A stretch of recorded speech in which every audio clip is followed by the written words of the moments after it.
سورة العلق الحمدللہ والصلاة والسلام علی رسولہ وعلی آلہ واصحابہ اجمعین اللہم احسن عاقبتنا فی الامور کلہا واجرنا من خزي الدنیا وعذاب الآخرہ۔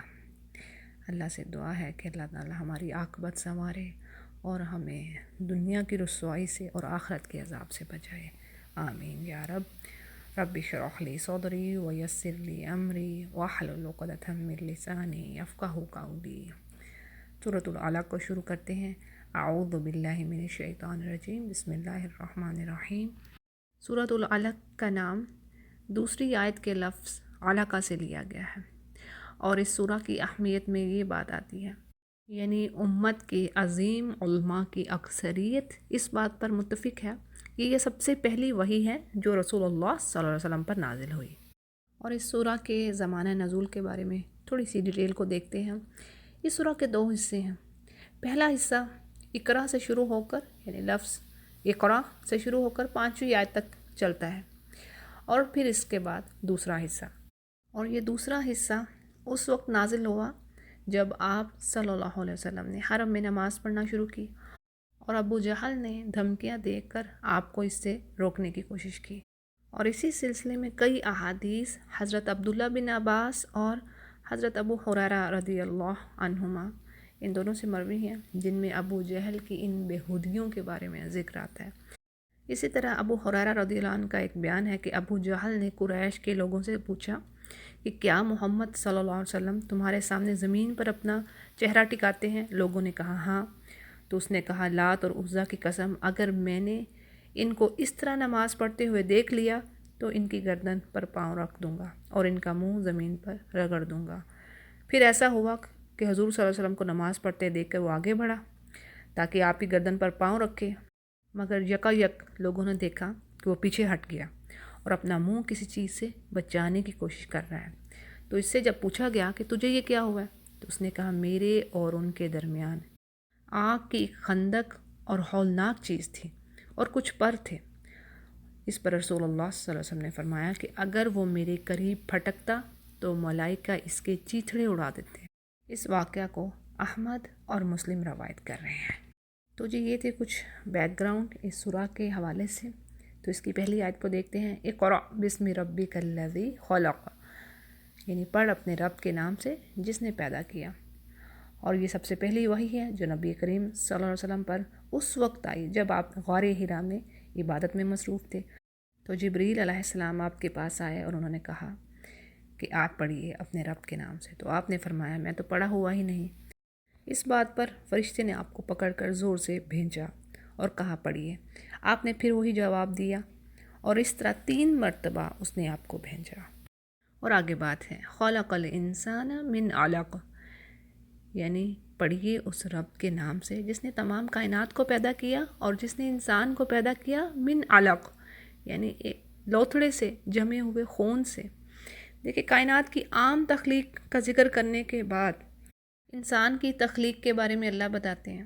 یعنی اس سے کیا چیز پتہ چلتی ہے کہ انسان کا شرف، اس کا آنر جو اللہ سبحانہ تعالیٰ نے اسے دوسری مخلوقات پر دیا، وہ واضح ہوتا ہے۔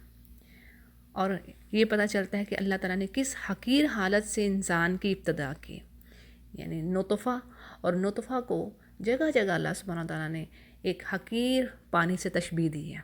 جیسے سورہ یاسین میں اللہ فرماتے ہیں، اولم یر الانسان انا خلقناہ من نطفۃ فاذا هو خصیم مبین، یعنی کیا انسان دیکھتا نہیں ہے اس کو ہم نے نطفہ سے پیدا کیا اور اب وہ سخت جھگڑالو بن گیا، یعنی اپنی پیدائش کو بھول گیا کہ وہ ہے کیا چیز تھا۔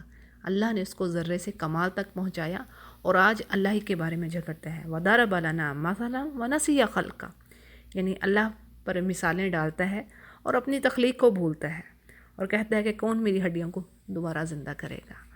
یعنی کافروں کے انکار، ان کی باتیں کہ اللہ کی ملاقات کا وہ یقین نہیں رکھتے۔ تو بات یہ ہے کہ یہاں پر یہ ورڈ علق انسان کی گروتھ کی جو پہلی سٹیجز ہیں ان کو واضح کر رہا ہے۔ اور آگے بات آتی ہے، اقرأ وربک الاکرم، یعنی پڑھیے اور آپ کا رب بڑا کریم ہے، یعنی اس کا یہ انتہائی کرم ہے کہ انسان کو اس نے کس چیز سے تخلیق کیا، مٹی سے بنایا، نطفہ سے بنایا، اور پھر اس کو صاحب علم کر دیا، اس کو علم والا بنا دیا، اس کو تمام مخلوقات میں فضیلت والا بنا دیا۔ یہ اللہ سبحانہ تعالیٰ نے فرمایا قرآن کریم میں ایک اور جگہ پر بھی کہ اے بنی آدم، ہم نے تمہیں فضیلت دی تمام مخلوقات پر، اور تمہارے لیے زمین اور سمندر، ان دونوں کی نعمتوں کو مسخر کر دیا، تمہارے لیے ہر چیز کو پیدا کیا، لیکن تمہیں کس لیے پیدا کیا؟ اپنی عبادت کے لیے۔ وما خلقت الجن والانس الا لیعبدون، یعنی یہ جو دو مخلوقات ہیں، جن اور انسان، اللہ نے اپنی عبادت کے لیے پیدا کیے، لیکن انسان کو تمام مخلوقات پر انکلوڈنگ جن اللہ نے پریفرنس دی۔ اور آگے بات آتی ہے الذی علم بالقلم، یعنی وہ رب جس نے تمہیں قلم کے ذریعے علم سکھایا۔ اب قلم کے جو لغوی معنی ہیں وہ ہے قطع کرنا، تراشنا، تو بات یہ ہے کہ لکھنے کی چیز کو قلم سے تعبیر کیا گیا، اور اس علم تو اللہ سبحانہ تعالیٰ نے انسان کو سکھایا، لیکن ہوتا کیا ہے کہ قلم سے جو چیز انسان کاغذ پہ لکھ لیتا ہے وہ زیادہ محفوظ رہتی ہے اگر وہ کسی وجہ سے ضائع نہ ہو۔ یعنی بات یہ ہے کہ کوئی علم اگر انسان کے ذہن اور حافظہ میں ہے اور اس نے اس کو تحریر کی صورت میں نہیں کیا ہوا، اس کو لکھا ہوا نہیں ہے، تو کیا ہوگا؟ وہ علم اس کے دنیا سے جانے کے ساتھ ہی چلا جائے گا۔ اور اس کے برعکس وہ علم جو آپ کاغذ پہ لکھ لیتے ہیں، کتابوں کی صورت میں ہوتا ہے، وہ دوسروں کو بعد میں بھی نفع دینے والا رہتا ہے۔ جیسے آج بھی دیکھ لیں، الحمدللہ پچھلے لوگوں کی لکھی ہوئی کتابوں سے آج بھی انسان فائدہ اٹھا رہا ہے، اور ایون میڈیسن کی فیلڈ میں کچھ کتابیں آج بھی ایسی ہیں جن کو حرف آخر سمجھا جاتا ہے، یعنی ان کی بیس پر فیصلے کیے جاتے ہیں۔ تو جی یہ تھی کچھ اہمیت قلم کے بارے میں۔ اگلی آیت کو دیکھتے ہیں علم الانسان ما لم یعلم، یعنی اس رب نے انسان کو وہ سکھایا جو وہ نہیں جانتا تھا۔ یعنی حقیقت تو یہ ہے کہ انسان کے پاس کوئی علم نہ تھا جب وہ ماں کے پیٹ سے نکلا، اسے کس نے سکھایا؟ اللہ نے سکھایا، وہ ذات ہے اس کو سکھانے والی۔ اس ذات نے ہر مرحلے پر انسان کے لیے علم کے دروازے کھولے، یعنی وہی ذات ہے انسان کو نہ صرف دنیا کا علم دیتا ہے بلکہ اچھائی اور برائی کا راستہ بھی بتاتا ہے، اور اسی نے تو لوگوں کی ہدایت کے لیے، ان کی رہنمائی کے لیے کہ زندگی کیسے گزارنی ہے اس دنیا میں، ہر بستی میں نبی بھیجا۔ اور آپ صلی اللہ علیہ وسلم کے بارے میں بھی آیات آتی ہیں سورۃ القصص میں، وَمَا كُنْتَ تَرْجُو أَن يُلْقَى إِلَيْكَ الْكِتَابُ إِلَّا رَحْمَةً مِّن رَبِّكَ، یعنی اے نبی آپ اس بات کی توقع نہیں رکھتے تھے کہ آپ کی طرف کتاب نازل کی جائے گی، مگر یہ کہ آپ کے رب کی طرف سے سراسر رحمت ہے، فضل ہے، اس کا کرم ہے کہ آپ کی طرف قرآن کریم نازل فرمایا۔ اور آپ صلی اللہ علیہ وسلم کو اللہ سبحانہ تعالیٰ نے نور بنایا لوگوں کے لیے، ہدایت دینے والا بنایا لوگوں کے لیے، جیسے سورہ شورہ میں اللہ سبحانہ تعالیٰ فرماتے ہیں وَكَذَلِكَ أَوْحَيْنَا إِلَيْكَ رُوحًا مِّنْ أَمْرِنَا، یعنی آپ کی طرف ہم نے اپنے حکم سے روح کو اتارا، اور آپ اس سے پہلے یہ چیز نہیں جانتے تھے کہ کتاب کیا ہے، ایمان کیا چیز ہے، لیکن اے نبی ہم نے آپ کو نور بنایا، اور آپ کے ذریعے سے اپنے بندوں کو ہم جس کو چاہے ہدایت دیتے ہیں، اور بے شک آپ سیدھی راہ کی طرف لوگوں کو بلاتے ہیں۔ تو یہ ہے اللہ کی رحمت اور اس کا فضل انسانوں پر کہ اللہ نے انہی میں سے انبیاء بھیجے تاکہ لوگ ان پر ایمان لائے، اور نہ صرف ان کی آخرت اچھی ہو بلکہ دنیا بھی اچھی۔ اللہ نے فرما دیا ہے جو مجھ پر ایمان رکھ رہا ہے، جو میرا ذکر کر رہا ہے، میں اس کی دنیا بھی اچھے کروں گا، اور آخرت تو ہے ہی متقین کے لیے۔ تو یہاں تک تھا اس سورہ کا پہلا حصہ، اور اگلی آیات دوسرا مفہوم رکھتی ہیں اپنے اندر، یعنی دوسرا حصہ کلا ان الانسان لیطغی، ہرگز نہیں انسان سرکشی کرتا ہے اس بنا پر کہ وہ اپنے آپ کو بے پرواہ سمجھتا ہے۔ ان آیات میں انسان کی سرکشی یعنی حد سے بڑھ جانا، اللہ کی نافرمانی کے کام کرنا اور ناشکری کے کاموں کو واضح کیا گیا ہے۔ قرآن کریم میں جگہ جگہ آتا ہے کہ اکثریت انسانوں کی ناشکری ہے، بڑا تھوڑا شکر ادا کرتے ہیں۔ تو ہوتا یہ ہے کہ جس رب کریم نے اس پر اتنا کرم کیا، ہر چیز کو اس کے لیے مسخر کیا، اس کے لیے زمین سے نعمتیں نکالیں، آسمان سے بارشیں وہ نازل کر رہا ہے، مال و دولت سے وہ نواز رہا ہے انسان کو، اور انسان کیا کرتا ہے کہ مال و دولت، عزت و جاہ اور دنیا میں جو اسے خواہش ہوتی ہے، جب وہ چیز مل جاتی ہے تو کیا کرتا ہے؟ شکر کرنے کی بجائے سرکشی بھی آتا ہے۔ یعنی کیا چیز؟ اللہ کے احکامات کی کوئی ویلیو نہ جاننا کہ یہ اہم ہے۔ اور آج کے مسلمان ہم لوگ کیا کر رہے ہیں، یعنی ہمارے لیے اس میں کیا ہے کہ بعض احکام کو ہم بڑے خوشی سے لے رہے ہیں اور بعض کو ہم بالکل نہیں مانتے، یعنی کچھ تو لے لیے جو دل کو بھائے وہ لے لیے، اور جو نہیں، جو مشکل لگے، جن کی وجہ سے ہمارے مفاد پر کوئی زد آتی ہے، ہمارے مفاد جاتے ہیں، تو ان احکامات کو چھوڑ دیا۔ تو کیا کر رہے ہیں ہم یہ، یعنی کیا یہ اللہ کی تابعداری ہو رہی ہے؟ یہ اللہ کے ساتھ سرکشی ہے۔ اور جب وہ غرور اور گناہوں کے کاموں میں ملوث ہوتا ہے تو وہ یہ سوچ رہا ہوتا ہے کہ مجھے تو کوئی پکڑنے والا نہیں ہے، لیکن بات یہ ہے کہ یہ اللہ کا طریقہ کار ہے کہ وہ گنہگاروں کو بھی ڈھیل دیتا ہے، پھر یک قدم ان کی رسی کھینچتا ہے۔ اسی طرح اللہ اپنے تمام بندوں کو مہلت دیتا ہے کہ شاید کوئی گناہ سے توبہ کر لے، پلٹ آئے میری طرف، بار بار توبہ قبول کرنے والا ہے، تواب حکیم۔ تو یہ کہ گناہوں پر وہ فوری پکڑ نہیں کرتا، جیسے قرآن پاک میں اللہ نے فرما دی ہے وَلَوْ يُؤَاخِذُ اللَّهُ النَّاسَ بِمَا كَسَبُوا مَا تَرَكَ عَلَى ظَهْرِهَا مِن دَابَّةٍ، یعنی اگر اللہ انسانوں کے گناہوں پر فوری پکڑ کرے تو زمین کی پشت پر ایک بھی انسان نہ چھوڑے، لیکن کیا ہے کہ اللہ مہلت دیتا ہے، وَلَٰكِن يُؤَخِّرُهُمْ إِلَىٰ أَجَلٍ مُّسَمًّى، ایک وقت مقرر تک اللہ وقت دیتا ہے انسان کو، فَإِذَا جَاءَ أَجَلُهُمْ، اور جب اس کا وہ وقت آ جاتا ہے فَإِنَّ اللَّهَ كَانَ بِعِبَادِهِ بَصِيرًا، تو بے شک وہ اپنے بندوں کو خوب جاننے والا ہے، یعنی اسے معلوم ہے کہ کس نے کب توبہ کرنی ہے، کون کب پلٹ آئے گا میری طرف، اور کس پر کلمہ عذاب ثابت ہو چکا، یعنی اس نے نہیں پلٹنا، اس کو خوب معلوم ہے کہ یہ ایمان لانے والے نہیں ہیں۔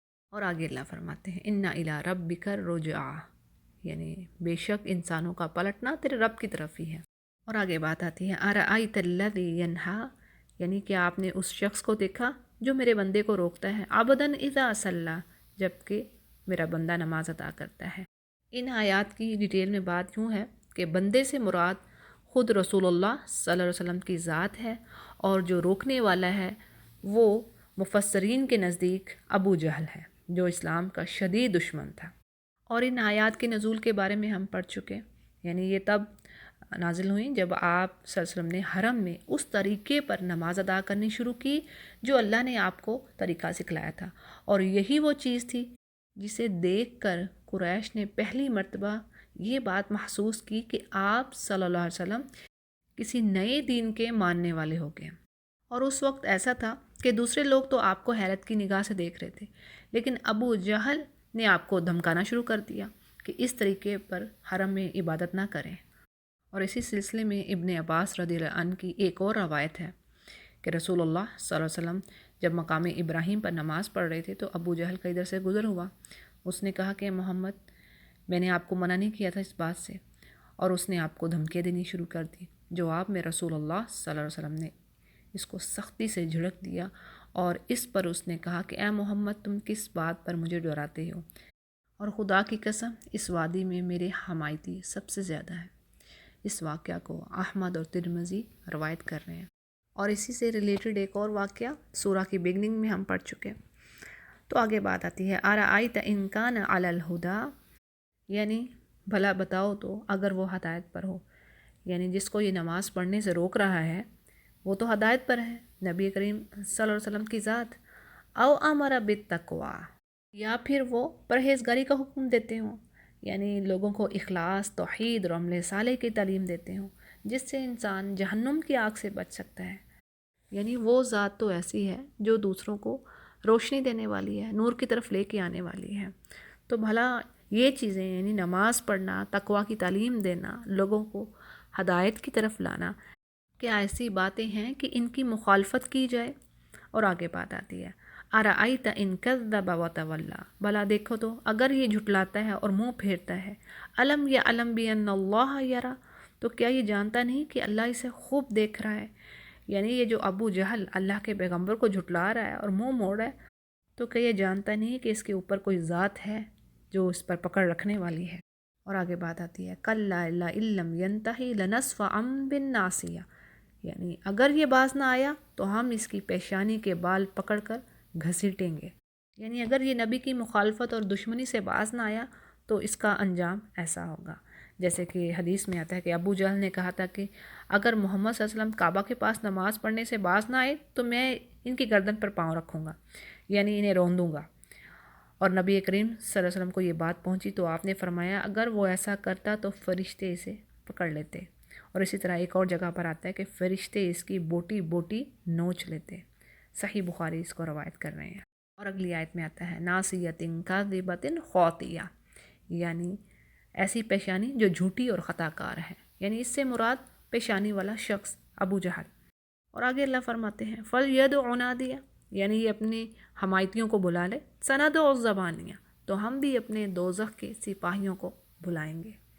اس آیت میں لفظ زبانیہ کے بارے میں تھوڑی سی ڈیٹیل دیکھتے ہیں۔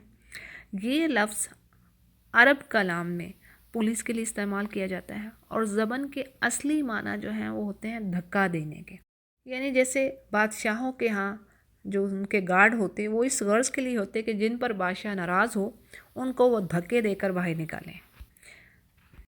تو اللہ فرماتے ہیں کہ یہ اپنے حمایتیوں کو بلا لے، ہم اپنی پولیس یعنی ملائکہ عذاب کو بلائیں گے اور وہ اس کی اور اس کے حمایتیوں کی خبر لیں گے۔ اور آگے آپ صلی اللہ علیہ وسلم سے کہا جا رہا ہے کلا، ہرگز نہیں، لا تطیعہ واسجد واقترب، یعنی ہرگز آپ اس کی بات نہ مانیے اور سجدہ کیجیے اور اپنے رب کا قرب حاصل کیجیے۔ سجدہ کرنے سے مراد نماز ہے، یعنی اللہ سبحانہ تعالیٰ اپنے نبی سے فرماتے ہیں کہ آپ اسی طرح بے خوف ہو کر نماز پڑھیے جیسے پڑھ رہے ہیں، اور اس کے ذریعے سے اپنے رب کا قرب حاصل کیجیے، یعنی اپنے رب کے قریب ہوئیے۔ اور یہ چھوٹی سی آیت اپنے اندر اہم ترین میسج رکھے ہوئے ہیں، زبردست یہ میسج دے رہی ہے، کیا؟ وَاسْجُدْ وَاقْتَرِب، سجدہ کیجیے اور قریب ہو جائیے اللہ کے، یعنی اللہ کے قریب ہونے کا ذریعہ کیا ہے؟ نماز، یہ بڑا ذریعہ ہے۔ قرآن کریم بھی پڑھنا ہے، ظاہر ہے وہ بھی اللہ کا ذکر ہے، لیکن نماز ایک ایسی چیز ہے، جیسے میں اکثر کہا کرتی ہوں کہ یہ ایک ایسا وہ کہتے ہیں کہ سافٹ ویئر ہے کہ اس کے وداؤٹ آپ کا کوئی وہ پروگرام نہیں چلے گا، یعنی اگر نماز نہیں تو زندگی میں کچھ نہیں، خسارہ ہے، تباہی ہے، اور اگر نماز ہے تو ہی اللہ کی طرف جانے کا راستہ ہے۔ There is only one way that take us to Allah سبحانہ تعالیٰ، جیسا کہ حدیث کے الفاظ ہیں کہ بندہ سب سے زیادہ اپنے رب سے اس وقت قریب ہوتا ہے جب وہ سجدہ میں ہوتا ہے، اور اس کو صحیح مسلم روایت کر رہے ہیں۔ اور پھر نماز کے بینیفٹس بے شمار، قرآن کریم میں کیا آتا ہے؟ اللہ فرماتا ہے کہ یہ جو نماز ہے برائی سے روکتی ہے، فحش کاموں سے روکتی ہے، اور اسی طرح احادیث میں ہم کیا پاتے ہیں کہ یہ گناہوں کو ایسے دھو ڈالتی ہے جیسے کوئی بندہ نہر میں 5 وقت نہاتا ہے تو اس پر کوئی میل کچیل نہیں رہتا، یعنی گناہوں کو دھونے والی، اپنے رب کے قریب کرنے والی، برائیوں سے بچانے والی، جنت کی کنجی اور آخرت میں فلاح دینے والی کیا ہے؟ نماز۔ قد افلح المؤمنون الذین هم فی صلاتهم خاشعون۔ پھر کہیں پہ آتا ہے وہ لوگ جو اپنی نمازوں کی حفاظت کرنے والے ہیں، یعنی یہی لوگ ہیں فلاح پانے والے۔ قد افلح المؤمنون، یقیناً وہ فلاح پاگے جنہوں نے نمازوں کو پکڑ لیا اور ان میں غفلت نہیں کرتے۔ اور حدیث کے مطابق یہی وہ چیز ہے جو مومن اور کافر میں فرق کر دیتی ہے، یعنی نماز۔ کیسی بڑی بات ہے۔ اور پھر سورۃ المدثر میں کیا آتا ہے؟ یعنی جنتی جہنمیوں سے پوچھیں گے کہ تم جہنم میں کیوں آئے؟ تو وہ کیا کہیں گے؟ قالوا لم نک من المصلین، یعنی ہم نماز نہیں پڑھتے تھے، ولم نک نطعم المسکین، اور نہ ہی کھانا کھلاتے تھے۔ 2 چیزیں دیکھیں، یہ 2 کام جڑے ہوئے ہیں آپس میں، پورے قرآن کریم میں ان کی تکرار ہے بار بار بار بار۔ اقیموا الصلاۃ وآتوا الزکاۃ، اقیموا الصلاۃ وآتوا الزکاۃ۔ 5 جگہوں پر اگر ایگزیکٹلی یہ ورڈز نہیں آئے تو تھوڑے سے ڈیفرنٹ مفہوم کے ساتھ آ گئے، لیکن بات وہی ہوئی ہے کہ نماز ادا کرو، اللہ کی راہ میں خرچ کرو، زکوٰۃ ادا کرو۔ تو اب جہنمی کیا کہیں گے کہ ہم نماز نہیں پڑھتے تھے، یہ ہے سبب ہمارا جہنم میں آنے کا۔ تو اللہ سے ہم دعا گو ہیں کہ اللہ تعالیٰ ہمیں ہماری نمازوں پر قائم رکھے، ان کی حفاظت کرنے کی توفیق دے، اور ہماری اولادیں بھی نماز پر جم جائیں، اور اللہ سبحانہ تعالیٰ اس کو ہمارے دلوں کا سکون بنا دے، ہماری آنکھوں کی ٹھنڈک بنا دے، آمین یا رب۔ اور یہ بات میں کئی بار کہتی ہوں اپنے اسٹوڈنٹ سے کہ بچوں کو سب سے پہلے نماز کا حکم دینا۔ نماز الحمدللہ بہت ساری چیزیں ہیں جو ہم اپنے بچوں کو ٹیچ کرتے ہیں، جو کتابوں میں پڑھ رہے ہیں، یہ ایٹیکیٹ سکھانے ہیں، اٹھنے کے، بیٹھنے کے، کھانے کے، پینے کے، لیکن نماز، سب سے پہلے نماز سکھا دیجئے۔ جب نماز کی بچے کو عادت پڑ گئی، یقین کیجئے وہ اس کی ہر طرح سے پروٹیکشن کرے گی، بچائے گی اس کو۔ بچہ اگر نماز کا عادی ہو گیا، پابند ہو گیا، کیونکہ اللہ نے فرما دیا نا، یہ برائیوں سے بچانے والی ہے اور اچھائی کی طرف لے کے جانے والی ہے۔ تو بات یہ ہے کہ پیرنٹس کو یہ دعا اپنے اوپر واجب کر لینی چاہیے۔ کون سی دعا؟ ربی جعلنی مقیم الصلاۃ ومن ذریتی ربنا وتقبل دعا، یعنی اے میرے رب مجھے نماز پر قائم رکھ اور میری اولاد کو، اور میری دعا قبول فرما۔ تو بس اس دعا کو اپنے اوپر لازم کر لیں، لازم، اور الحمدللہ باقی چیزیں پھر اس کے اوپر چلتی جائیں گی، یعنی یہ بنیاد بن گئی، بنیادی چیز ہو گئی، انشاءاللہ پھر باقی اچھائیوں کی طرف بھی انشاءاللہ بچہ راغب ہوگا۔ تو یہ میں نے کچھ وضاحت آپ کے آگے رکھی نماز کے حوالے سے، اور سورہ علق کی تفسیر مکمل ہوئی۔ وآخر دعوانا الحمد للہ رب العالمین۔